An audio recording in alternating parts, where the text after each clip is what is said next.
লাভ ও ক্ষতির একটি অঙ্ক নিয়ে এসেছি। এই অঙ্কটি এসএসসি জিডি 11ই জানুয়ারি 2023 সালের থার্ড শিফটে অঙ্কটি এসেছিল। অঙ্কিতা আসল দামের 10% ছাড়ে কিছু খেলনা কিনেছে। প্রত্যেকটি খেলনার আসল দাম 50 টাকা। যদি সে মোট 450 টাকা বাঁচায় তবে সে কয়টি খেলনা কিনেছে?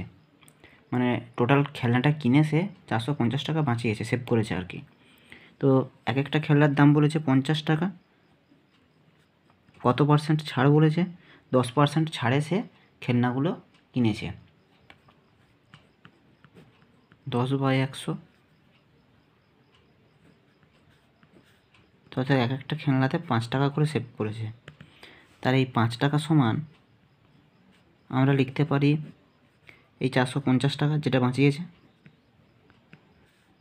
1 টাকা সমান কাটাকাটি করব 90। তাহলে সে